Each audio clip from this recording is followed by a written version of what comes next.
Baik, Assalamualaikum warahmatullahi wabarakatuh. Alhamdulillah rabbil alamin, wassalatu wassalamu ala asyrafil anbiya'i wal mursalin sayyidina wa maulana Muhammadin wa ala alihi wa sahbihi ajmain. Qala Allah ta'ala fil Qur'anil Karim, a'udzu billahi minasyaitonir rajim. Ya ayyuhalladzina amanu taqullaha wal tanzur nafsum ma qaddamat lighad wattaqullaha innallaha khabirum bima ta'malun.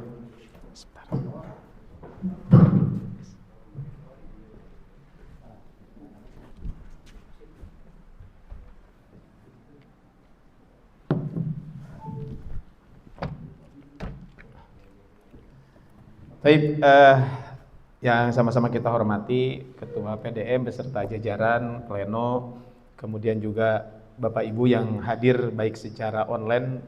Astagfirullah. Ya, baik, Bapak rahmat Allah Subhanahu wa taala, alhamdulillah di hari ini, di sore hari ini kita semuanya bisa berkumpul di tempat ini dalam keadaan sehat walafiat, dan insyaallah di hari ini kita akan melanjutkan pembahasan tafsir kita, yaitu tafsir kita akan melanjutkan pembahasan tafsir, yaitu tafsir surat kita akan membahas surat Al-Baqarah ayat 69 ya. Tapi mungkin saya mundur sedikit ya ke 67 ya, sebentar. HP saya mati. Sebentar.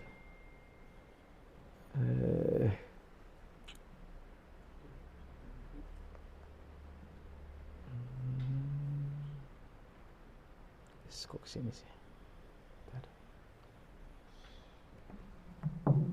Ya, baik, Bapak rahmat Allah Subhanahu wa taala. Jadi kita akan hari ini ya, coba kita akan membahas tentang tafsir surat surat Al-Baqarah ini, yang mana kalau kita berbicara tentang ayat 69 ini sebenarnya itu bisa kita kaitkan dulu dengan ayat sebelumnya, yaitu di ayat ke-67 ya, yaitu di ayat ke-67 ini nanti kita akan membahas tentang satu pembahasan, yaitu adalah tentang bagaimana Allah Subhanahu wa taala mengingatkan kita kaitan dengan kisah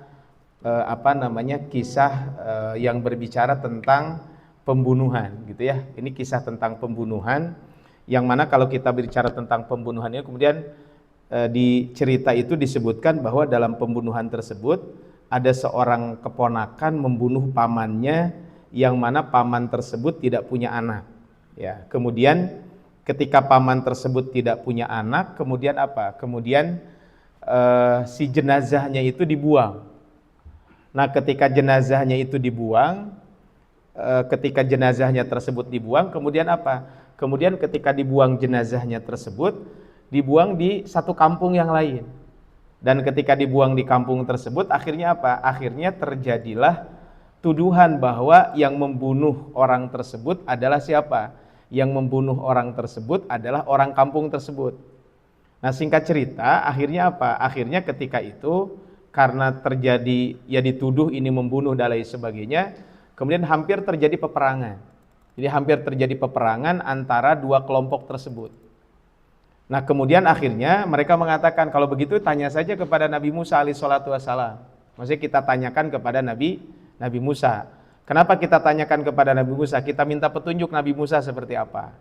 Nah, akhirnya singkat cerita, Bapak rahmat Allah Subhanahu wa taala, mereka meminta petunjuk kepada Nabi Musa. Tentu Nabi Musa juga tidak bisa memberikan keputusan begitu saja, maka beliau juga harus meminta pertolongan kepada Allah, sehingga akhirnya kemudian terjadilah dialog yang tadi dibaca oleh Ustaz Entoh tadi ya. Maka terjadilah dialog, yang dalam dialog tersebut adalah ketika itu mereka bertanya kepada Nabi Musa alaihissalatu wassalam kaitan dengan sapi ini. Sudah muncul di layar? Itu yang slide-nya saya udah muncul belum? Masih belum ya? Udah sekarang? Udah, oke ya. Saya tadi sekali siapin slide dulu ya, biar ada yang dilihat di kaitan dengan tafsirnya. Jadi tadi ya, ini adalah kaitan dengan ini. Nah, kemudian terjadilah dialog ini. Maka dialognya dimulai dengan wa idz qala Musa liqaumihi. Dan ingatlah ketika Nabi Musa alaihissalatu wassalam berkata kepada kaumnya. Jadi Nabi Musa alaihissalatu wassalam ketika itu mengingatkan kaumnya. Apa yang diingatkan oleh Nabi Musa alaihissalatu wassalam ketika itu? Maka Nabi Musa ketika mengingatkan, innallaha ya'murukum an tadbahu baqarah. Wahai kaumku, sesungguhnya Allah Subhanahu wa taala memerintahkan kepada kalian untuk menyembelih satu ekor sapi betina. Jadi untuk menyembelih satu ekor sapi betina. Nah, oleh karena itu sembelihlah sapi tersebut. Nah, cuman tadi kemarin kita sampaikan di pertemuan sebelumnya Bapak Ibu, memang Bani Israel ini bebel bahasa Sundanya gitu ya. Udah disuruh nyembelih hiji sapi gitu ya. Kalau waktu itu disuruh nyembelih selesai. Cuman akhirnya dia masih bertanya, sapina nukumaha. Nah kan itu ya. Akhirnya apa? Terjadilah dialog ketika itu. Qalu atattakhiduna huzwa. Mereka mengatakan, ya, apakah kamu hendak menjadikan kami buah ejekan? Maksudnya menghina banget gitu. Masa sih gampang banget cari pembunuh cuman sembelih sapi beres gitu. Kurang lebih mungkin bahasanya seperti itu. Jadi ingatlah kalian hai kaum Bani Israel akan nikmatmu yang aku limpahkan. Kan ini menyebutkan tentang nikmat sebelumnya. Kemudian apa? Kemudian maka apa? Allah menyuruh kalian untuk menyembelih satu ekor sapi betina. Nah, seandainya mereka tidak menyangka nih saya cukup dengan menyembelih itu. Tetapi mereka ini keras kepala, akhirnya diperberat. Setelah mereka mendapatkan sapi betina yang diperintahkan agar mereka menyembelih, ternyata sapi betina itu adalah milik seorang laki-laki yang tidak punya lain kecuali satu-satunya yang mereka harapkan. Akhirnya si pemilik itu berkata, demi Allah, sebagai tukarannya aku tidak mau kurang dari sejumlah emas yang memenuhi kulit ini. Jadi nanti kita akan sampaikan tentang ini. Maka qala a'udzubillahi an akuna minal jahilin. Sampai Nabi Musa alaihissalatu wassalam itu mengatakan, aku berlindung kepada Allah akan perbuatan orang-orang yang jahil. Nah, kalau kita lihat ayat ini, beberapa Allah Subhanahu wa taala, kalau lihat ayat ini kan ini latar belakang yang saya sampaikan tadi. Terjadi pembunuhan misterius, yang membunuhnya itu adalah seorang yang terbunuh itu seorang laki-laki kaya raya dari Bani Israel yang tidak memiliki anak. Otomatis kan kalau tidak memiliki anak nanti warisannya akan jatuh ke saudara kan. Nah, cuman ini keponakannya nggak sabar.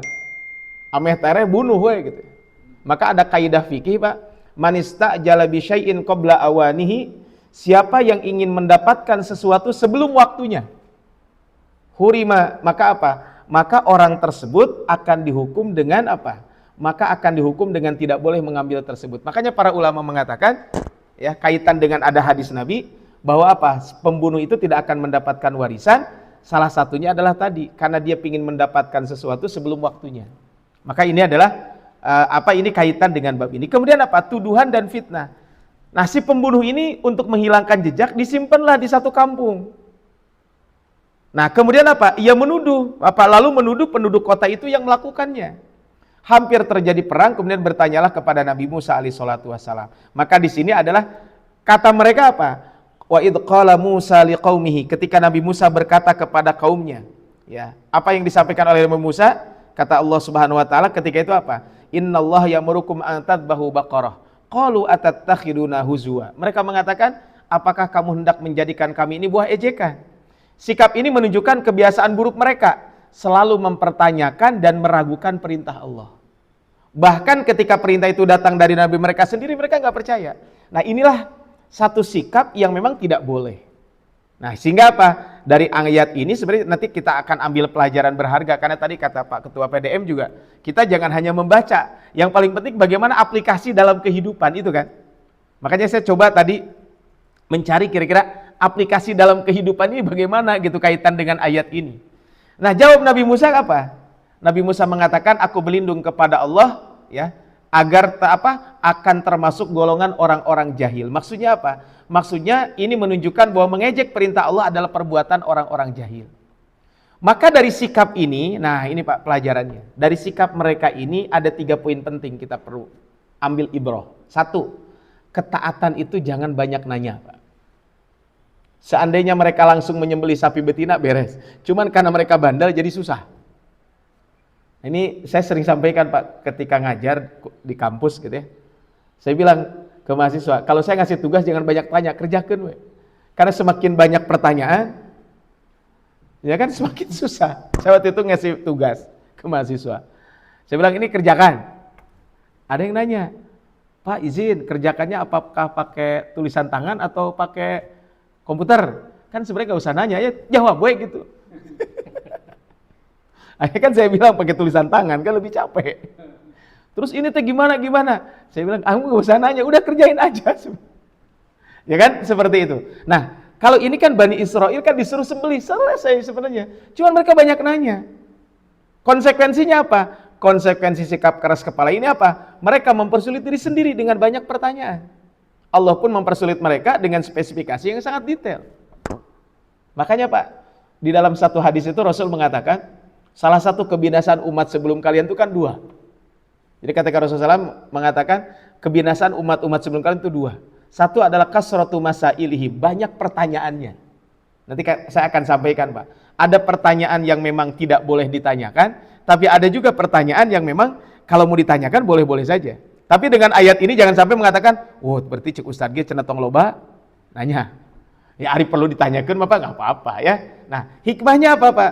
Hikmah dari sini kalau kita perhatikan kaitan dengan apa? Kaitan dengan surat ini, maka Allah mengajarkan untuk tidak berlebihan dalam bertanya tentang hal-hal yang tidak dijelaskan secara rinci. Ini adalah kalau kita berbicara tentang ayat ini. Jadi responnya itu alih-alih mereka langsung menerima apa? Perintah itu, justru mereka bertanya dengan skeptis. Ini Pak yang berbahaya. Pertanyaannya memang pertanyaan skeptis. Ini yang tidak boleh, ya. Sehingga apa? Sehingga kata Imam Ibnu Katsir bahwa seandainya mereka langsung mengambil sapi betina manapun dan menyembelihnya, hal itu sudah cukup. Tetapi karena keras kepala dan banyak bertanya, maka Allah memperkeras untuk mereka. Nah, sehingga mereka bertanya. Tadi ayatnya yang dibahas, Pak, yang dibaca oleh Ustaz Entoh. Qalu du'u lana rabbaka yubayyin lana mahi.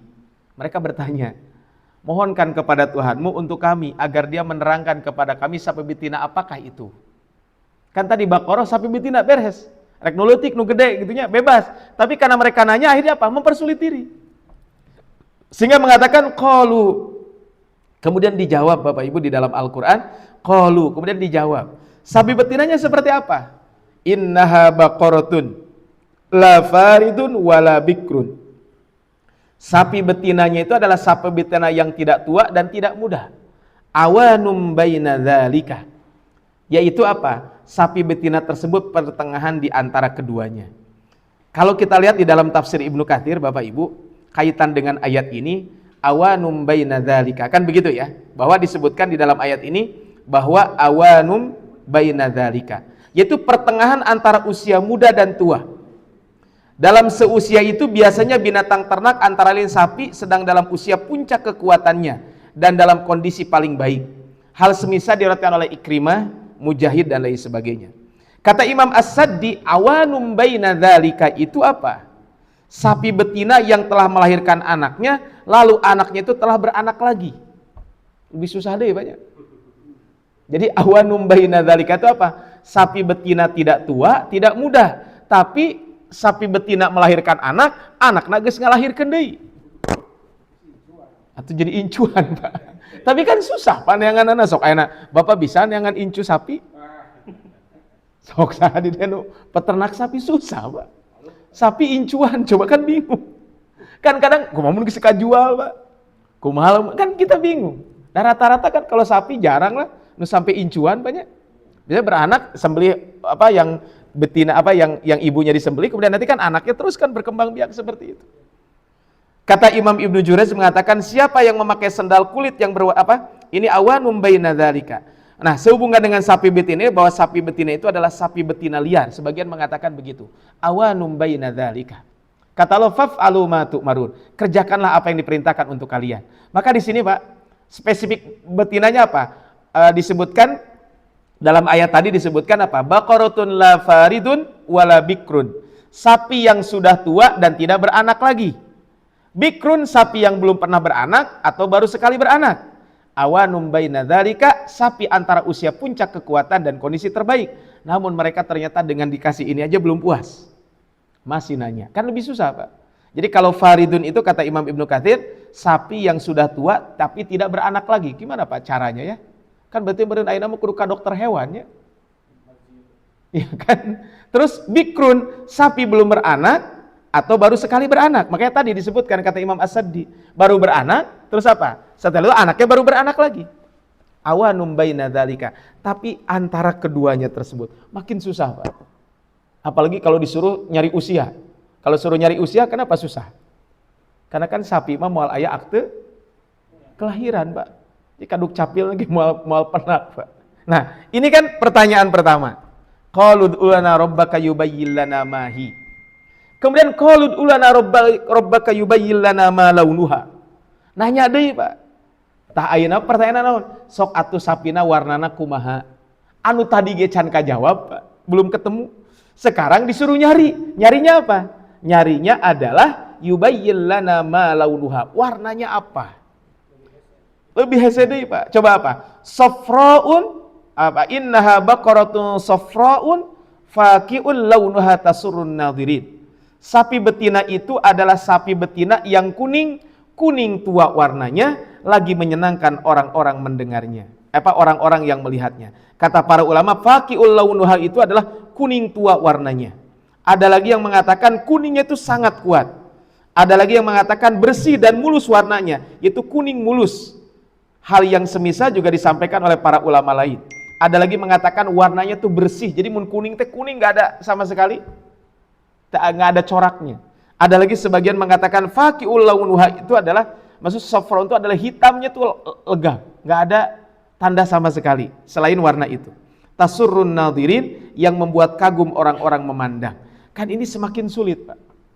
Jadi mereka nanya, hese nambah deh pertanyaan. Selesai di situ ternyata enggak, Pak.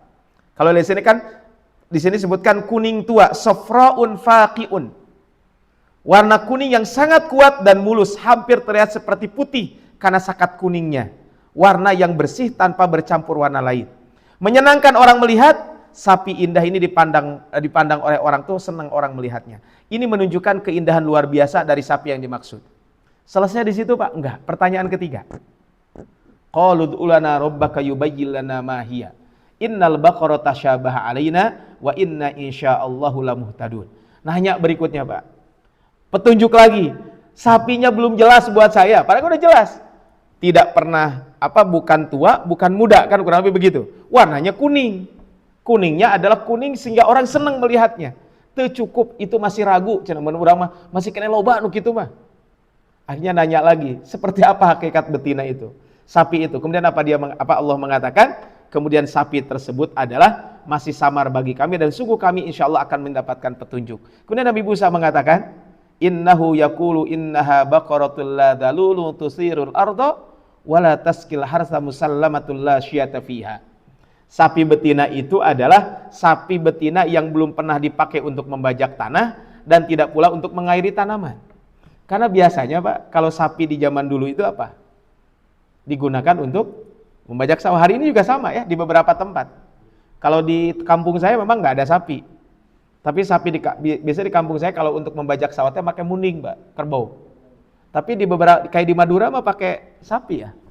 Sapi itu kan biasa digunakan untuk membajak sawah. Tidak dipakai membajak sawah, tidak juga dipakai untuk apa? Untuk mengairi tanaman. Kemudian apa selesai di situ? Enggak, kata Allah Subhanahu wa taala apa? Disebutkan wala taskil harsa musallamatul la syiyata fiha. Tidak ada cacat dan tidak ada belangnya. Begitu hese, Pak. Kan sapi biasanya sok aya belang-belangnya, ini mah enggak ada. Maka kemudian apa? Kemudian mereka mengatakan qalul ana ji'ta bil haq. Nah, ini mah geus jelas.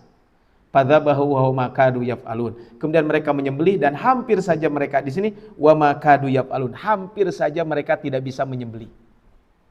Kenapa, Pak? Tidak bisa menyembelih ini. Spesifik tadi kan tidak dipekerjakan, tidak cacat, tidak ada belangnya. Ini kan lebih susah lagi. Nah, kalau kita lihat di sini adalah insya Allah. Kata para ulama apa mengatakan, seandainya Bani Israel ketika itu tidak mengucapkan insya Allah, maka mereka tidak akan dapat petunjuk. Maka di sini, Pak, pelajaran berharga untuk kita apa? Kalau kita mau menyampaikan sesuatu, jangan lupa ucapkan insya Allah. Tapi punten, Pak, ya, di kita malah mun insya Allah teh kumaha, Pak? Pak, bade ngaos moal insya Allah cenah. Namun insya Allah teh biasana moal di urang, Pak. Padahal, Pak, puntennya insya Allah itu dalam istilah syariat kita ini sebenarnya kan apa? Insya Allah itu akan melakukan tetapi apa, Pak? Tetapi Kita nggak tahu apakah bisa melakukan atau tidak, kan itu. Insya Allah tuh seperti itu. Saya pernah waktu itu mau ada acara kegiatan Pak. Acaranya jam 4. Nah, berangkat dari rumah jam 3, ada paling nggak setengah jam Pak. Nggak jadi Pak acaranya. Kenapa nggak jadi? Macet di mana-mana, banjir Pak waktu itu. Akhirnya Jadina kemana Pak? Jadina mah coba naon Pak? Jadina mah makan mie Jogja Pak. Kenapa? Kadio macet gitu. Betul, saya paling ke panitia, Pak saya bilang saya nggak mungkin nyampe ke sana.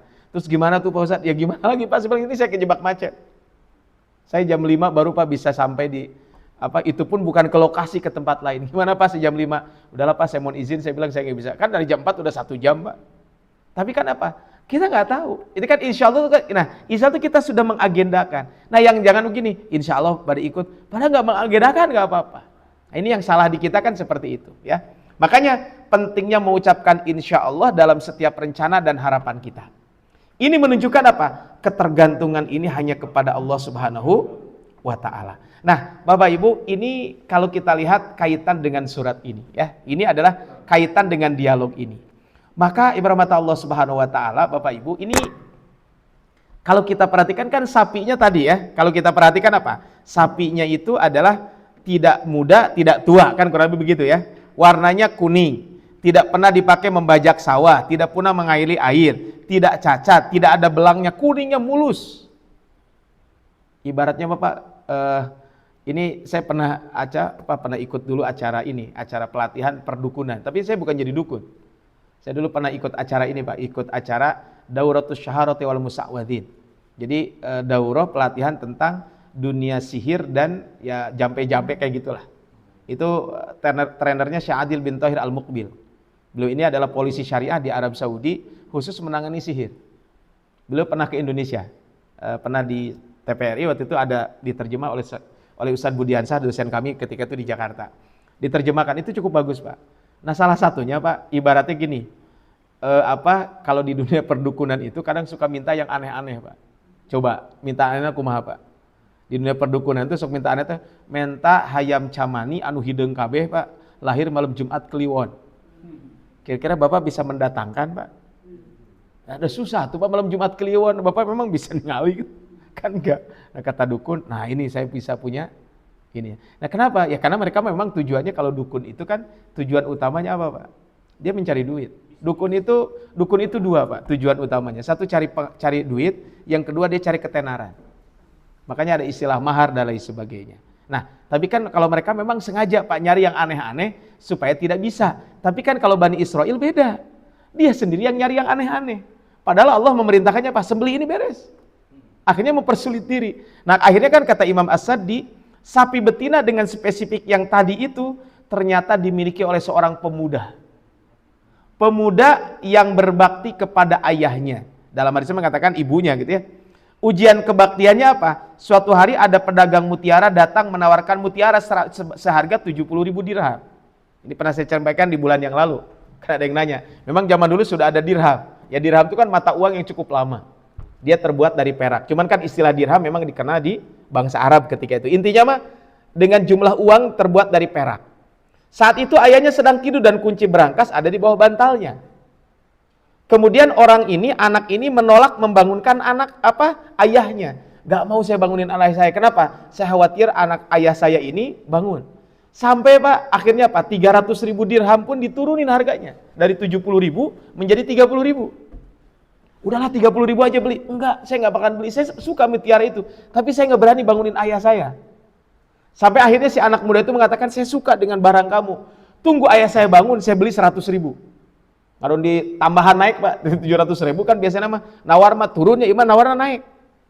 Saya beli 100.000, tetap nggak mau Pak. Akhirnya tidak terjadi kesepakatan. Nah ternyata apa? Pemuda ini punya sapi yang diinginkan tersebut. Ini satu riwayat As-Saddi mengatakan begitu. Nah akhirnya apa Pak? Akhirnya mereka mencari itu, bahkan di dalam beberapa buku tafsir Pak disebutkan, harga sapi itu apa? Harga sapi itu akhirnya membeli sapi dengan seharga emas seberat 10 kali lipat berat sapi tersebut. Ada lagi mengatakan si sapinya itu diamparkan banyak kulitnya itu. Kemudian selebar kulit itulah pembeliannya dengan menggunakan mata uang emas, bahkan 10 kali lipat. Ternyata apa? Pencariannya berapa hari? 40 tahun kata Ibnu Abbas. Jadi mencari sapi itu tadi teh 40 tahun. Pencarian cukup lama. Dan satu-satunya sapi dengan spek itu di seluruh negeri. Ini konsekuensi dari sikap membandel dan banyak bertanya. Seandainya mereka langsung nyembelih selesai. Tapi tadi mereka mengatakan, ini Nabi Musa ngahina saya. Akhirnya apa? Allah mempersulit orang tersebut. Makanya Pak, ini pelajaran berharga untuk kita semuanya. Nah akhirnya apa Pak? Akhirnya setelah ketemulah, nah barulah wa id qataltum nafsan. Ingat loh, ketika kalian membunuh seorang manusia. Kemudian fadara'tum fiha. Lalu kalian saling tuduh menuduh tentang ini. Maksudnya apa? Kalian saling menuduh siapa yang membunuh dan lain sebagainya. Fadara'tum fiha. Kemudian apa? Wallahu mukhrijum ma kuntum taktumun. Allah Subhanahu wa taala hendak menyingkap apa yang selama ini kalian sembunyikan. Faqulna nadribuhu bi ba'dihha. Kalau sekarang sudah ketemu sapinya, pukullah.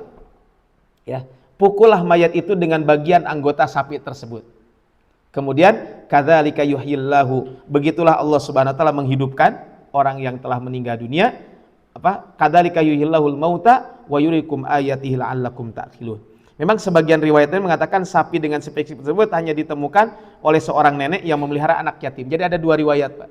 Imam As-Saddi mengatakan itu anak muda yang tadi punya ayah, dia berbakti kepada ayahnya, tapi ada juga sebagian mengatakan itu adalah sapi itu dimiliki oleh siapa? Oleh seorang nenek yang mengurus anak yatim, ya. Dia meminta harga yang sangat mahal. Kenapa? Ya karena tadi sulit, Pak, untuk mendapatkannya. Maka harga emas emas sepenuh kulit itu untuk membayar harga sapi tersebut. Maka di sini Bapak Ibu mukjizatnya apa? Penyembelihan sapi, setelah membeli dengan harga mahal, mereka menyembelih sapi tersebut sesuai perintah. Kemudian Nabi Musa memerintahkan mereka untuk memukulkan mayat dengan sebagian tubuh dari sapi yang telah disembelih tersebut. Kemudian mayat itu bangun, ya dalam keadaan urat lehernya masih berlumuran darah, padahal si mayat menyebutkan nama keponakannya sendiri sebagai pembunuh, setelah itu mati lagi. Nah ini Pak, kalau kita lihat di sini apa? Di sini kita mengambil ibrohnya apa? Mengambil ibroh di sini adalah bagaimana bukti kekuasaan Allah. Allah menghidupkan yang mati dari yang mati. Mayat dari sapi yang disembelih kan? Menghidupkan yang mati dari yang mati. Sapinya mati bisa menghidupkan yang sudah mati. Kan mayit yang sudah mati kemudian dihidupkan oleh sapi yang sudah mati. Allah mampu. Yang kedua, menunjukkan bahwa Allah Maha Kuasa atas segala sesuatu dan membuktikan hari kebangkitan itu akan ada. Walaupun memang ini tidak berbicara tentang kebangkitan, Pak. Tapi hari kebangkitan itu pasti akan ada. Dan saya sering sampaikan, Pak, di beberapa kajian ini berdasarkan hadis-hadis Nabi, ayat-ayat Quran dan buku-buku para ulama. Ternyata, Pak, salah satu yang akan puntenlah bahasa ulama ngerem, Pak. Ngerem kita untuk melakukan hal-hal yang baik, untuk meninggalkan sesuatu yang dilarang oleh syariat itu adalah harus beriman kepada hari akhir. Coba Pak lihat. Di hadis Arba'in ya Pak. Hadis Arba'in itu kan hadis yang ditulis oleh Imam Nawawi ya.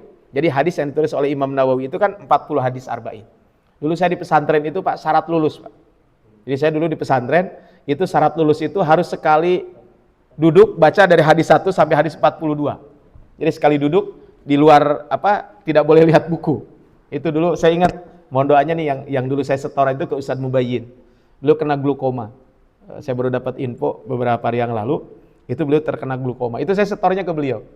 Jadi waktu itu syarat saya lulus itu satu adalah setor hadis Arba'in sekali duduk dari hadis 1 sampai hadis ke-42, kemudian setor 5 juz Al-Qur'an.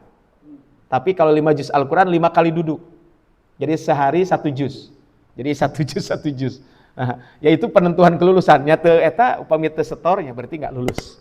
Dulu di pesan. Nah, sama saya dengan Allah yarham, semoga Allah memberikan kekuatan kepada beliau itu Ustaz Mubayyin. Itu suami istri hafal Quran, Pak. Suami istri hafal Quran. Beliau sebenarnya dua-duanya sekarang udah pensiun secara ngajar di pesantren, tapi rumahnya masih di pesantren, tapi masih ngimamin apa gitu ya. Ini beliau. Nah, di hadis Arba'in itu Pak, ada contohnya di hadis 15. Hadisnya itu tentang berkata baik, berbakti kepada tetangga dan berbakti menyambut tamu dengan baik. Di situ disebutkan man kana yu'minu billahi wal yaumil akhir falyakul khairan aw liyasmut. Kan begitu. Siapa yang beriman kepada Allah dan hari akhir berkata yang baik, kalau enggak dia. Kan berarti apa? Beriman kepada dan hari akhir. Kenapa disebutkan hari akhir? Karena dengan beriman kepada hari jadi mikir-mikir. Kemudian berikutnya, man kana yu'minu billahi wal yaumil akhir falyukrim jarahu, maka hendaklah dia memuliakan tetangganya. Kemudian man kana yu'minu billahi wal yaumil akhir falyukrim dhaifahu, maka hendaklah dia memuliakan tamunya. Jadi memuliakan tamu itu Pak, bagian dari keimanan, indikator orang beriman kepada Allah dan hari akhir. Kalau Bapak Ibu lihat di masjid suka ada kaligrafi Pak ya. Ada di beberapa masjid tuh innama ya'muru masajidallahi apa Pak? Man amana billah wal yaumil akhir. Jadi orang beriman kepada dan hari akhir. Ini menjadi hal yang penting Pak. Kenapa? Karena kalau beriman kepada dan hari akhir itu orang menjadi mikir-mikir. Saya kemarin di sini Pak, dekat di daerah sinilah. Kemarin ada konsultasi waris. Maka, saya bilang ini keluarga besar ya. Saya mulai dari mana? Saya memulai kalau saya pembahasan waris di sebuah keluarga, saya tidak memulai dari bagi waris dulu, Pak. Saya mulai dulu dari ayat 13 dan 14 surat An-Nisa. Kenapa saya mulai dari situ, Pak? Karena kalau mulai dari situ, kan orang jadi mikir. Kan di situ di 13 14 itu kan kalau ayat 11 12 kan laki-laki dapat sekian, perempuan kan orang udah mikir dunia duluan. Saya balik, Pak. Dari ayat 13 dulu saya bilang, siapa yang taat kepada Allah dan Rasul-Nya dengan membagi waris sesuai ketentuan yang ada, balasannya surga. Tapi siapa yang tidak maksiat kepada Allah dan Rasul-Nya, melampaui batasan Allah, berarti kan dia tidak menjalankan ayat waris dengan benar, maka saya bilang balasannya api neraka. Maka pilih yang mana? Kan itu dulu Pak. Saya sering nanya ke ibu-ibu. Kalau ada ibu-ibu yang offline, saya akan tanya. Jawabannya pasti hampir sama Pak, sepakat. Jadi saya tanya tuh begini, ibu-ibu saya bilang, kalau ibu punya suami, tiba-tiba pulang dari kantor atau dari kerja ngasih ATM. Mah ini di ATM ini ada 10 miliar punya bapak. Halal punya bapak. Tolong ya nitip. Nah dititipnya ATM dengan nomor PIN-nya Pak. Terus saya bilang, bagaimana kalau setelah itu suami ibu meninggal dunia? Nah saya bilang bukan selesai meninggal dunia. Ketika meninggal dunia ternyata pas setelah dimandikan, dikafani, ada istri, ada perempuan yang lebih muda dari ibu nangis di samping jenazah suami ibu. Dan ternyata itu teh istri kedua. Saya bilang, apakah akan dikasih waris? Jawabannya apa? Rata-rata mual. Kenapa mual? Tuh cuna ngunatuing. Nah akhirnya saya bilang, oke Bu, jawabannya saya kunci mual ya. Nah sekarang ibu baca surat An-Nisa ayat ke-14.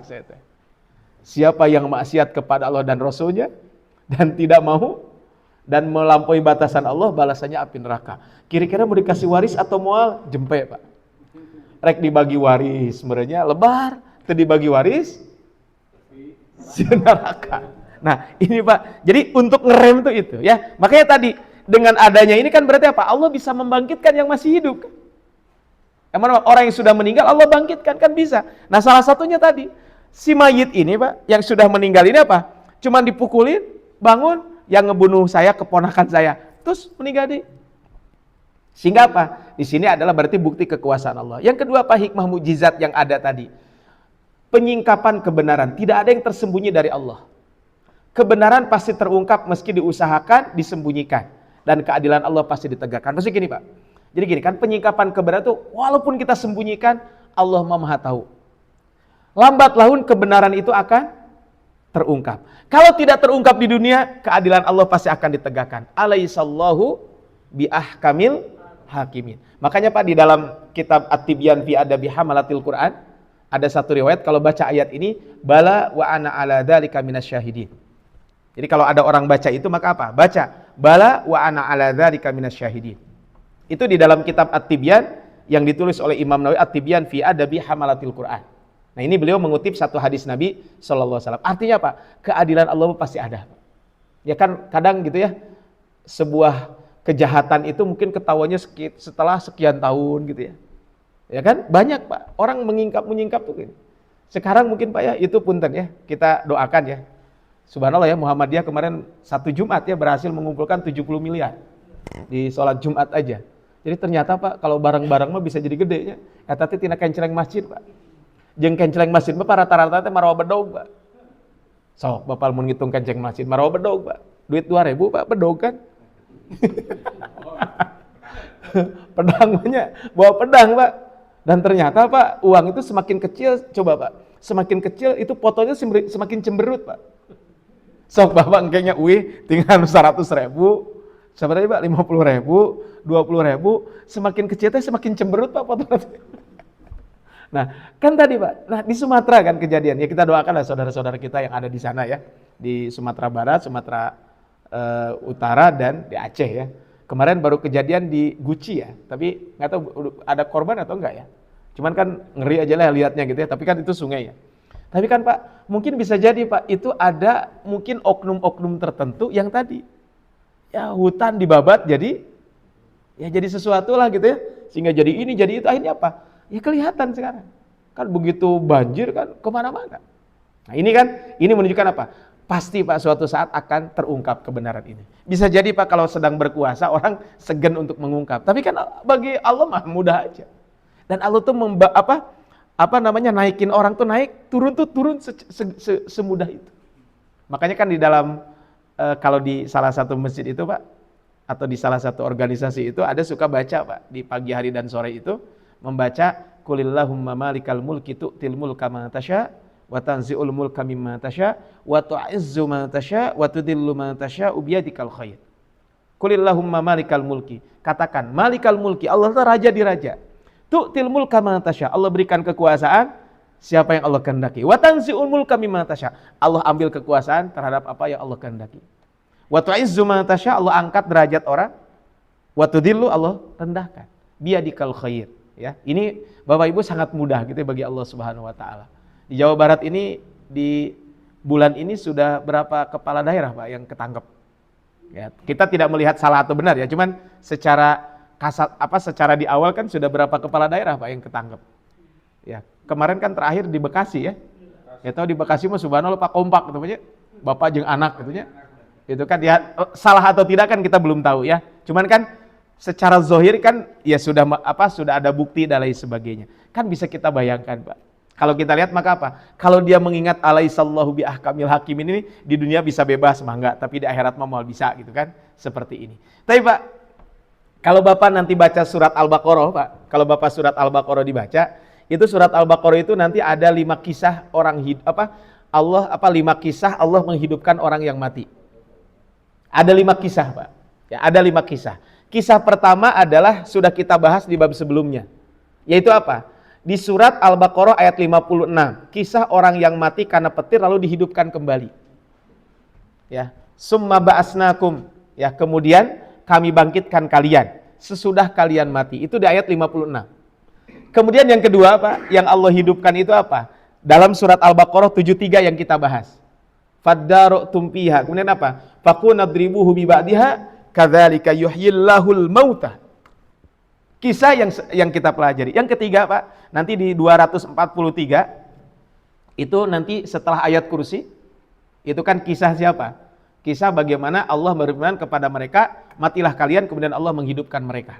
Itu di surat Al-Baqarah 243. Kemudian nanti Bapak bisa lihat juga di surat Al-Baqarah 259. Maka Allah mematikan selama 100 tahun, ini setelah, mohon maaf, kalau yang 243 sebelum ayat kursi ya, nah ini setelah ayat kursi, 259 itu, yang apa, alam taro ilal ladhi haja Ibrahim fi rabbi an atahullahu mulk, idh qala Ibrahim rabbiyal ladhi yuhyi wa yumit, qala ana uhyi wa umit, qala Ibrahim fa innallaha ya'ti bisyamsi minal masyriqi fa'ti biha minal maghrib, fabuhital ladhi kafar. Ini kan kisah Nabi Ibrahim dialog dengan Raja Namrud kan. Kata Nabi Ibrahim, Tuhan saya bisa menghidupkan yang mati, saya gak bisa tuh. Panggil eta dua naon? Panggil dua narapidana, bunuh, payah kan? Ah, juk init hirup kan. Tapi kata Nabi Ibrahim, keun hiji cenanya sarua, berartinya ada kemiripan. Tapi nu kadua cenah. Tuhan saya bisa menerbitkan matahari dari barat, tenggelam di timur. Bisa tuh dibalikeun. Fabuhital ladzi kafar. Barulah setelah itu ngomong. Dia, nah, maka ini Pak tentang ini, kisah Uzair. Kemudian kisah Nabi Ibrahim, ya Tuhanku, perlihatkanlah kepadaku bagaimana engkau menghidupkan orang mati. Ini sebelum ayat sedekah, ya. Wa idz qala Ibrahim rabbi arini kaifa tuhyil mauta. Qala awalam tu'min? Apakah engkau tidak percaya, tidak beriman? Qala bala wa idz qala Ibrahim rabbi arini kaifa tuhyil mauta. Qala awalam tu'min? Qala bala walakin disebutkan, maka wahai Tuhan perlihatkan kepadaku bagaimana engkau menghidupkan orang mati. Ini adalah akhirnya apa? dihidupkan dengan 4 ekor burung. Ini Bu, Bapak Ibu, ini kisah apa? Ini 5 kisah menghidupkan orang mati dalam surat Al-Baqarah. Artinya apa Pak? Ini di dunia ada yang bisa dihidupkan. Apalagi nanti di hari kiamat. Ini adalah satu pelajaran, ini kaitan dengan bab ini. Tapi Bapak Ibu, dari ayat yang kita bahas tadi, dari ayat berapa tadi? 67 ya, sampai 69 ini sebenarnya di bulan kemarin sudah saya bahas, tapi belum terlalu detail karena yang sebelumnya lebih banyak membahas tentang ashabus sabt itu ya, yang ngambil ikan di hari Sabtu itu ya. Nah, dari sini apa Pak pelajaran penting untuk kita? Minimal ada 6 pelajaran penting untuk kita semuanya. Pertama Pak, bahaya sikap membandel. Sikap keras kepala, banyak bertanya yang tidak perlu, hanya akan mempersulit diri sendiri. Allah tidak memperberat beban bagi yang bandel. Jadi kalau yang seperti ini tuh Pak tidak dibenarkan. Jadi sikap membandel itu adalah ini yang tidak dibolehkan. Kemudian berikutnya Pak, yang kedua adalah ketaatan yang sederhana. Maksudnya apa? Agama mengajarkan kesederhanaan dalam ibadah. Jangan mempersulit yang sudah dimudahkan oleh Allah. Jadi ini Pak, kadang sebagian orang masuk naon Pak? Mempersulit diri. Jadi kalau Allah sudah memberikan kemudahan, laksanakan. Sampai kan dalam satu hadis itu disebutkan, Allah itu mencintai jika seorang hamba diberikan rukhsah, dia mendatangi rukhsah tersebut, sebagaimana Allah menyukai kamu melakukan azimah. Azimah itu kan semacam satu kewajiban yang Allah perintahkan kepada kita untuk dilaksanakan. Allah mencintai kita mengambil rukhsahnya. Ya, sebagaimana Allah juga mencintai kita mengambil azimahnya. Artinya apa? Agama ini mudah, jangan dipersulit. Punten Pak, saya pernah hidup di salah satu kabupaten kota Pak. Punten Pak, kalau kita mau kurban, kira-kira apa Pak harus disiapin? Kalau mau kurban, kan tinggal sapi atau domba, kan selesai kan? Tapi Pak ada di salah satu kabupaten kota Pak, ketika mau kurban, mudah-mudahan sekarang udah enggak. Dulu gitu ya, ada keyakinan di masyarakat Pak, lamun rek kurban teh kudu naon coba? Harus bawa baju baru, bawa beas, bawa enteng teh cermin, terus bawa apa gitu ya. Kabayang tuh Pak, padahal di situ mayoritas masyarakatnya petani. Kan gini, kalau di kampung Pak, ingat saya dulu di kampung saya itu, orang mau kurban tuh kan rata-rata di kampung mah nggak beli kan? Rata-rata mah, contohnya dia punya kambing tilu gitunya, ieu merek jang kurban. Dari awal dia sudah meniatkan untuk diurus, begitu kurban tiba apa? Bawa domana kan begitu. Ya bawa kambingnya ke panitia atau mungkin disembelih sendiri. Nah kabayang tuh Pak, akhirnya banyak orang gak mau kurban kunaon. Cenah Nabi mah aya gak ngomeser beas jeung ieuna. Ari domba mah aya. Karena domana bukan hasil beli, tapi dia punya sendiri. Kan mempersulit diri Pak. Ya kalau ada memang gak mau bersedekah kan silakan. Contoh lagi Pak, puntennya kan gini, akikah itu syariatnya gimana Pak kalau akikah itu? Akikah itu kan menyembelih kan? Pencit domba bagikan kan beres. Ya ari aya rezeki marek ngunang tatangga teu naon Pak. Silakan aja. Domba kambingnya disembelih, dimasak terus mun aya tambah daging, tambah nasi, ya mangga. Tapi kan syariatnya apa Pak? Potong kambing, bagikan kan itu syariatnya. Kalau ada mah mangga itu mah sedekah. Tapi jangan sampai Pak mempersulit diri. Kudu aya ieu, kudu aya itu. Akhirnya apa? Rek akikah teh jadi kadang tadi Pak, makanya sering saya sampaikan, kadang adat-adatan di kita lebih mahal Pak. Punten banyak di sunatan, bawa Pak atau di sunatan sarena? Tosnya atau banyak di sunatan deui. Kan punten Pak, kalau di sunat itu apa Pak sunnahnya? Kan punten kalau saya lihat di hadis Nabi ya, kan disebutkan khamsun minal fitrah kan begitu ya. Ada 5 bagian dari fitrah kan? Apa fitrah itu? 1 menggunting kumis, 2 menggunting kuku, 3 punten Pak mencabut bulu ketiak, 4 adalah menggunting bulu kemaluan. Yang kelima apa? Khitan. Kira-kira Pak khitan teh sarua jeung motong kuku. Kan syariatnya kan begitu. Tapi di kita murek dihitan naon nu riweuh kolotna kan? Kudu aya ieu, kudu aya itu dan lain sebagainya. Nyari aya mah teu naon tapi ulah di aya-ayakeun gitu. Nah, ini maksud saya gini Pak. Jadi ketaatan itu yang sesuai syariat udah laksanakan we eta. Kalaupun nanti ada lebih sedekah dan lain sebagainya, itu bab lain Pak. Tadi contohnya, saya ketika anak saya Pak yang laki-laki saya sunat. Saya nggak buat syukuran, nggak buat apa-apa. Ya karena waktu itu disunatna usianya 2 minggu. Jadi 2 minggu lahiran langsung disunat. Dan anak saya teu minta mobilan, alhamdulillah Pak. Nah karek 2 minggu atuh Pak. Baru 2 minggu. Makanya saya tanya anak saya, "Nak, sakit nggak disunat? Enggak, aku mah nggak nangis. Nya kamu udah sadar. Nah maksudnya gini Pak, ya kalau ada rezeki mah beliin mainan buat anak, ngundang tetangga, tasyakuran, walimatul khitan, mangga. Mau umroh Pak, punten, mau umroh. Hari mereka umroh mah tinggal berangkat we. Nyalamun kalau punya rezeki tinggal apa Pak? Yang ngundang tetangga meureun pamitan, nggak ada rezeki mah berangkat we. Saya pernah Pak hadir di salah satu kegiatan itu Pak, punten, walimatus safar. Saya tidak melarang ya, bukan dalam konteks melarangnya. Kalau ada yang mau silakan, tapi kan itu bukan bagian dari rangkaian ibadah umroh atau ibadah haji. Kalau mau ya udah laksanakan, we. Kalau enggak ya udah jalan selesai. Kadang Pak, ada orang walimatus safar itu biayanya sampai puluhan juta Pak. Nah, boleh silahkan, tapi jangan memberatkan diri gitu itu ya. Ya kalau kecuali sesuatu yang memang itu dilarang sama sekali, tentu kalau ada tambahan nggak boleh. Abdi mah sholat keur semangat, sholat subuh sabaraha 4 rakaat. Jangan eta mah ya, karena itu mah jelas melanggar aturan syariat. Kalau saya kemarin bahas di kitab Bulughul Maram itu Pak, membahas tentang sholat orang yang sakit. Nah saya bilang orang sakit itu satu Pak, sholat itu tidak menjadi gugur karena sakit ya. Jadi kalau gara-gara sakit jadi tersolat, enggak. Sakit itu tidak menggugurkan sholat, kecuali lamun teu sadar.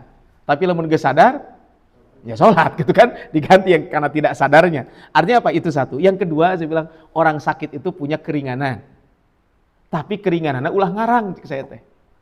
Apa jangan ngarang teh Pak? Contoh gini, kemarin ada yang nanya kakak ipar saya, nge-WA tetangganya kebetulan nanya, Om katanya kenapa? Ini ada tetangga aku sakit, boleh nggak kalau sholatnya dikosor? Saya bilang nggak boleh dikosor, karena syarat kosor itu satu, cuman karena safar. Hari dia sebenarnya dirawat di mana? Di rumahnya. Nyatu di rumahnya mah teu kedah dikosor. Tapi nanti kalau bab dijama itu bab lain saya bilang. Tapi kan ini kan keringanan itu tidak boleh ngarang. Makanya Pak, ketaatan itu adalah ketaatan tanpa banyak bertanya dan sederhana, itu sesuai dengan aturan syariat yang ada. Itu yang kedua Pak. Yang ketiga, larangan bertanya berlebihan. Jadi ada larangan kita bertanya berlebihan. Jangan bertanya hal-hal yang tidak dijelaskan syariat atau bertanya dengan maksud mengejek atau meragukan. Yang keempat, kebenaran pasti terungkap. Tadi sudah disampaikan. Kebenarannya pasti terungkap. Lambat laun pasti akan ketahuan Pak. Ya kalau tidak di dunia minimal nanti di akhirat. Atau orang yang sudah nggak ada baru ketahuan. Kan banyak Pak, cerita-cerita zaman dulu kan aja dikaitkan, oh iya ternyata ketemu. Kemudian berikutnya Pak, pahala berbakti kepada orang tua. Dan bukti hari kebangkitan. Ini adalah 6 pelajaran yang bisa kita ambil dari surat ini. Nah, kira-kira Pak di sini disebutkan larangan bertanya berlebihan dalam Islam. Rasul memperingatkan umatnya agar tidak berulangi kesalahan Bani Israel. Kata Rasul, sesungguhnya orang yang paling besar dosanya di kalangan kaum muslimin, orang yang bertanya tentang sesuatu yang belum diharamkan atas kaum muslimin, lalu gara-gara dia bertanya jadi haram. Ini kan di zaman Rasul seperti itu. Apa yang aku larang untuk kalian jauhi. Apa yang aku perintahkan, laksanakan semampu kalian. Sesungguhnya yang menyebabkan binasa umat-umat sebelum kalian adalah banyak pertanyaan mereka dan persilihan kepada nabi mereka. Bapak Ibu, di sini ada beberapa jenis pertanyaan yang terlarang di dalam syariat. Pertama adalah bertanya tentang hal-hal gaib.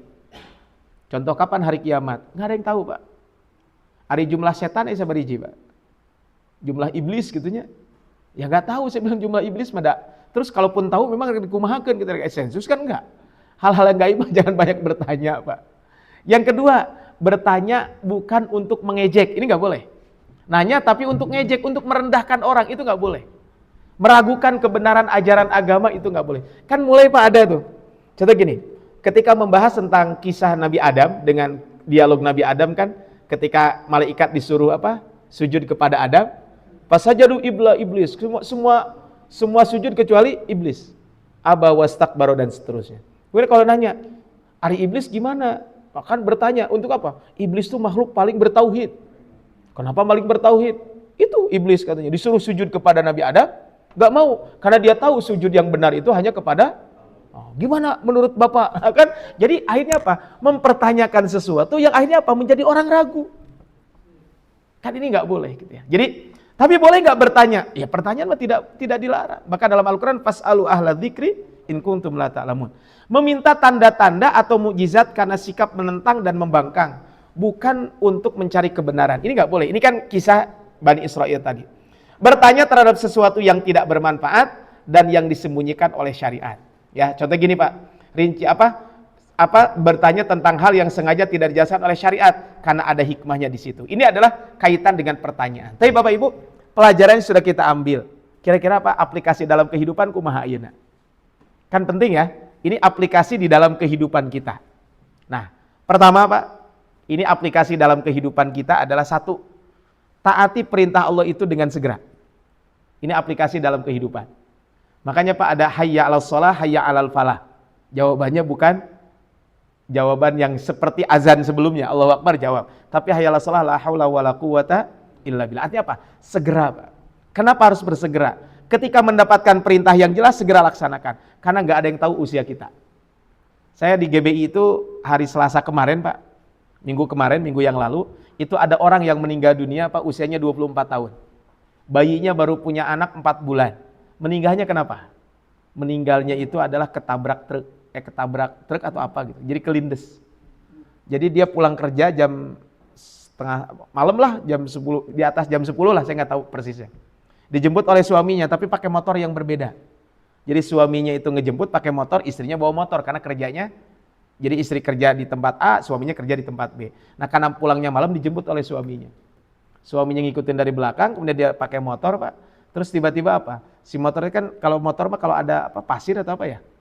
Kan jadi licin kan kayaknya, mungkin dia slip kemudian apa?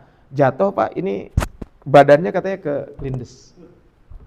Itu masih ya bukan masalah meninggalnya, tapi apa?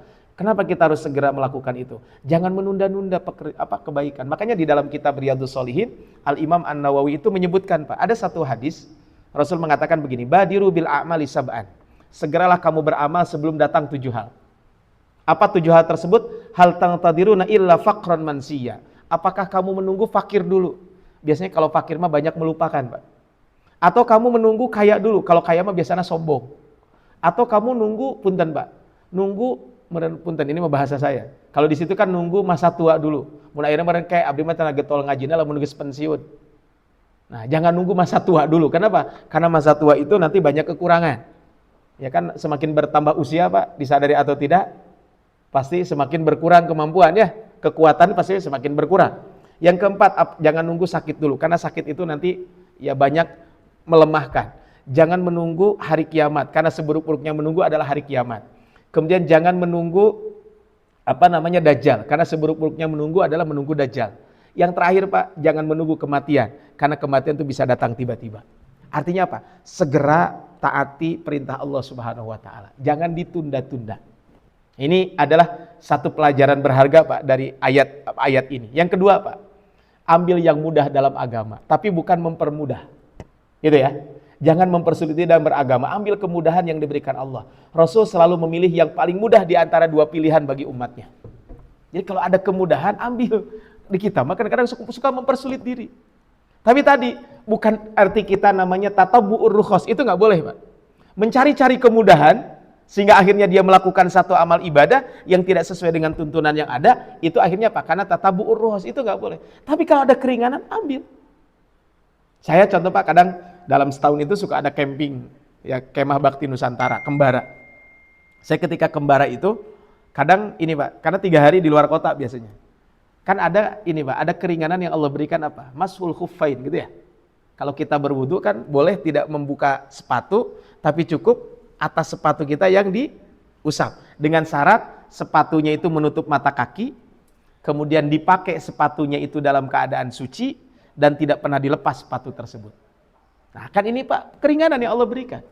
Contoh gini Pak, kalau seandainya kan gini, kalau di pesawat apakah berwudu atau tayamum? Memang ada 2 pandangan ulama ya. Sebagian mengatakan sebagian mengatakan boleh berwudu, boleh tayamum, sebagian harus berwudu. Cuman kan kalau berwudu di pesawat gimana Pak? Agak kesulitan kan pas cuci kaki ya.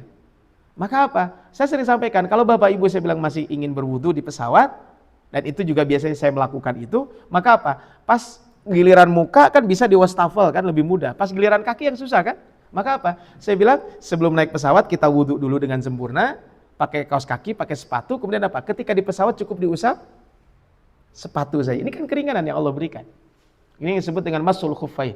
Ini adalah keringanan, ambil yang mudah. Maksudnya apa? Dalam agama itu kalau ada kemudahan, ambil keringanan itu. Walaupun bukan satu kewajiban. mengambil keringanan tersebut. Kadang tapi dalam satu momentum tertentu keringanan itu harus diambil. Contoh Pak, Rasul pernah dalam satu safar mau perang. Ketika perang itu musim panas, mereka berpuasa. Ketika berpuasa akhirnya apa? Ketika itu para sahabat laporlah kepada Rasul. Ini kondisinya begini. Akhirnya Rasul ba'da asar Pak ngambil air minum. Air minumnya diangkat gelasnya, dilihat oleh sahabat, diminum oleh Rasul. Kemudian setelah itu para sahabat meminum. Tapi ada beberapa sahabat yang kekeh puasa. Padahal mereka sudah lemes banget. Sampai Rasul mengatakan, laisa minal birri as-siyamu fis safar. Bukan bagian dari kebaikan orang yang berpuasa ketika safar. Kemudian berikutnya Pak, hormati guru dan ulama. Jadi hormati guru dan ulama. Tentu penghormatan kepada guru dan ulama harus, cek orang Sunda Pak, siger tengah ya. Siger tengah itu apa Pak? Tidak boleh abai, tapi tidak boleh mengkultuskan. Karena kan kalau mengkultuskan kan khawatir nanti jadi berbahaya. Tapi hormati sesuai dengan kapasitasnya, keilmuan dan lain sebagainya. Berikutnya Pak, berbakti kepada orang tua. Ini tadi sudah disampaikan. Jujur dan tidak menyembunyikan kebenaran. Ini paling penting. Jujur dan tidak menyembunyikan kebenaran. Jadi kalau tahu kebenaran, jujur aja sampaikan. Dan terakhir adalah di sini yakin pada hari kebangkitan. Bapak rahmat Allah Subhanahu wa taala, di sini adalah kesederhanaan PS kerumitan, kan gitu ya. Kan tadi kisah sapi betina ini mengajarkan kita bahwa kesadaran dalam agama adalah nikmat. Sementara sikap membandel adalah sesuatu yang tidak baik. Nah, ini Pak ayat ke-70 sampai 73. Ayat 74 saya singkat saja Pak. Di ayat 74-nya itu kan disebutkan tentang kekerasan hati. Karena tadi ayatnya sampai 74 dibacanya. Maksudnya apa Pak? Maksudnya kalau kita lihat ayat ini, kan konteks ayat ini turun kaitan dengan mukjizat apa? Sapi betina. Kemudian artinya apa? Pengakuan si pembunuh, si terbunuhnya kan akhirnya jadi ngaku. Karena setelah yang dibunuhnya itu, yang bunuh saya si Fulan. Setelah hidup kembali, si terbunuh mengungkapkan bahwa anak-anak saudaranya yang membunuhnya memberikan kesaksian yang jelas. Kemudian pendustaan kebenaran. Nah Pak, setelah poin satu mukjizat ini datang, tapi ternyata Pak, sudah disebutkan mukjizat dan lain sebagainya, mereka tetap tidak mau beriman. Makanya disebutkan summa qasat qulubukum mim ba'di dzalika. Kemudian setelah itu hati kalian tetap keras. Fahiyakal hijarati au asyaddu qaswah. Bahkan kerasnya itu seperti batu atau lebih keras dari batu. Allah menggambarkan hati Bani Israel yang keras itu seperti batu, bahkan lebih keras lagi dari batu. Kan ini peringatan buat kita orang beriman apa Pak? Allah melarang kaum mukminin berperilaku seperti Bani Israel. Sebagaimana disebutkan dalam surat Al-Hadid ayat ke-16, belumkah alam ya'ni lil ladzina amanu an tahsya'a qulubuhum li dzikrillah. Belumkah datang kepada engkau ya, bagi orang-orang yang beriman untuk tunduk hati mereka mengingat Allah dan kepada kebenaran yang Allah turunkan. Bapak Ibu, kalau batu, kan batu itu keras, tapi walaupun sekeras-kerasnya batu, kata Allah ada 3 jenis batu. Batu yang memancarkan sungai. Kan disebutkan di dalam surat ini, disebutkan apa? Wa inna minal hijarati lama yatafajjaru minhul anhar. Wa inna minha lama yashaqqaqu fayakhruju minhul ma. Wa inna minha lama yahbitu min khasyatillah. Ada batu, Pak, yang mengalirkan sungai darinya. Ini melambangkan hati yang penuh dengan kebaikan dan manfaat bagi orang lain. Seperti tangisan yang banyak karena takut kepada Allah. Yang kedua, Pak, batu yang terbelah mengeluarkan air. Ya, batu yang terbelah mengeluarkan air, ada juga. Yang ketiga, Pak, batu yang jatuh karena takut kepada Allah Subhanahu wa ta'ala. Nah, ini adalah kalau kita berbicara tentang batu. Jadi, kalau kita berbicara batu mah seperti itu. Benda mati saja tunduk kepada Allah, Pak, apalagi yang kita sebagai makhluk Allah Subhanahu wa ta'ala. Langit dan bumi bertasbih. Gunung Uhud mencintai Nabi. Batu yang memberi salam kepada Rasul sallallahu alaihi wasallam kalau kita berbicara tentang bab ini. Maka kalau kita berbicara tentang bab ini, maka apa? Ini menunjukkan apa, Pak? Benda mati pun tunduk kepada Allah. Masa kita tidak tunduk kepada Allah Subhanahu wa ta'ala? Pertanyaannya, Pak, summa qasat qulubuhum. Kenapa hati orang itu keras? Penyebabnya satu, Pak, banyak bicara tanpa zikir. Jadi maksudnya terlalu banyak bicara ini berbahaya, ya. Janganlah kalian banyak berbicara selain zikir kepada Allah, karena sesungguhnya banyak bicara selain zikir kepada Allah mengakibatkan qaswatul qalbi, hati menjadi kering, keras. Yang kedua, Pak, mata yang kering dari mengingat Allah Subhanahu wa ta'ala. Yang ketiga, berlalunya masa yang panjang. Maksudnya apa? Jadi terlalu asyik dengan kemaksiatan, jauh dari Allah, akhirnya apa? Akhirnya dia tadi. Ini adalah ayat yang apa? Yang kita bahas ini adalah berkaitan dengan bab ini. Sehingga Pak, pelajaran dari ayat ini satu, bahaya mendustakan kebenaran. Hati-hati mendustakan kebenaran. Yang kedua, benda mati lebih baik dari hati yang keras. Yang ketiga, Allah itu tidak lengah. Yang terakhir adalah pentingnya menjaga kelembutan hati kita. Aplikasi dalam kehidupan Pak dari ayat 74, ayat 74, apa aplikasinya? Satu, mari kita perbanyak zikir dan tilawah. Tadi Pak Ketua PDE menyampaikan, ya di samping kita tadi memahami ayat-ayat ini, jangan lupa juga Pak, ayat ini kita apain? Kita baca juga gitu ya, kita membacanya. Zikir dan tilawah. Yang kedua, latih hati untuk menangis. Ya, jadi menangis itu kan bagian dari kan di antara mata yang tidak akan disiksa oleh Allah itu apa? Mata yang menangis karena takut kepada Allah. Kemudian berbuat baiklah kepada sesama. Ya, yang terakhir merenungi ciptaan Allah Subhanahu wa taala. Nah, kesimpulannya adalah Pak, jangan biarkan hati ini mengeras, jagalah kelembutan hati, jangan dustakan kebenaran, ingat Allah tidak lengah. Tapi saya kira itu mungkin Pak yang bisa kita sampaikan sampai ayat 74 ya. Insyaallah nanti sampai ayat 74 kaitan dengan kisah Kisah Bani Israel ditutup dengan ayat 74, jangan seperti mereka. Mereka sudah diberikan peringatan tetap bedegong lah bahasa kitanya begitu Pak ya. Jangan sampai kita lebih keras daripada batu. Batu mah masih kena aya nu ngalirkeun cai Pak. Kalau artinya Pak, orang beriman tuh hatinya bisa bermanfaat untuk orang lain, itu kan akan lebih baik kaitan dengan bab ini. Tapi saya kira itu barangkali bisa disampaikan, mudah-mudahan bermanfaat apa yang sampaikan di sore hari ini. Demikian, mudah-mudahan bermanfaat. Saya kembalikan kepada MC, Falyatafadhal masykuran. Jazakumullah khairan. Ustaz sudah motivasi ya Pak.